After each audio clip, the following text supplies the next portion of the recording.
بسم اللہ الرحمن الرحیم۔ شروع اللہ کے بابرکت نام سے جو دلوں کے بھید خوب جانتا ہے۔ ناظرین، ربیع الاخر 9 ہجری میں حضور صلی اللہ علیہ وآلہ وسلم نے حضرت علی رضی اللہ تعالیٰ عنہ کی ماتحتی میں 150 سواروں کو اس لیے بھیجا کہ وہ قبیلہ تی کے بت خانہ کو گرا دیں۔ ان لوگوں نے شہر فلس میں پہنچ کر بت خانہ کو منہدم کر ڈالا اور کچھ اونٹوں اور بکریوں کو پکڑ کر اور چند عورتوں کو گرفتار کر کے یہ لوگ مدینے لائے۔ ان قیدیوں میں مشہور سخی حاتم طائی کی بیٹی بھی تھی۔ حاتم طائی کا بیٹا عدی بن حاتم بھاگ کر ملک شام چلا گیا۔ حاتم طائی کی لڑکی جب بارگاہ رسالت میں پیش کی گئی تو اس نے کہا، یا رسول اللہ صلی اللہ علیہ وآلہ وسلم، میں حاتم طائی کی لڑکی ہوں، میرے باپ کا انتقال ہو گیا اور میرا بھائی عدی بن حاتم مجھے چھوڑ کر بھاگ گیا، میں ضعیفہ ہوں، آپ مجھ پر احسان کیجیے، خدا آپ پر احسان کرے گا۔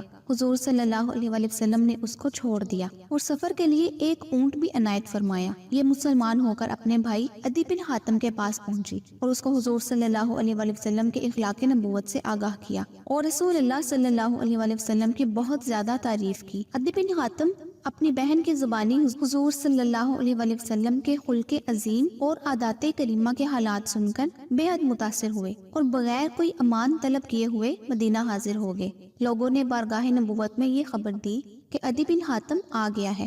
حضور رحمت للعالمین صلی اللہ علیہ وآلہ وسلم نے انتہائی کریمانہ انداز سے عدی بن حاتم کے ہاتھ کو اپنے دستے رحمت میں لے لیا اور فرمایا کہ اے عدی، تم کس چیز سے بھاگے؟ کیا لا الہ الا اللہ کہنے سے تم بھاگے؟ کیا خدا کے سوا کوئی اور معبود بھی ہے؟ عدی بن حاتم نے کہا کہ نہیں، پھر کلمہ پڑھ لیا اور مسلمان ہو گئے۔ ان کے اسلام قبول کرنے سے حضور علیہ الصلوۃ والسلام کو اس قدر خوشی ہوئی کہ فرط مسرت سے آپ کا چہرہ انور چمکنے لگا اور آپ نے ان کو خصوصی عنایات سے نوازا۔ حضرت عدی بن حاتم رضی اللہ تعالیٰ عنہ بھی اپنے باپ حاتم کی طرح بہت ہی سخی تھے۔ حضرت امام احمد ناقل ہے کہ کسی نے ان سے 100 درہم کا سوال کیا تو یہ خفا ہو گئی اور کہا کہ تم نے فقط 100 درہم ہی مجھ سے مانگا، تم نہیں جانتے کہ میں حاتم کا بیٹا ہوں، خدا کی قسم میں تم کو اتنی حقیر رقم نہیں دوں گا۔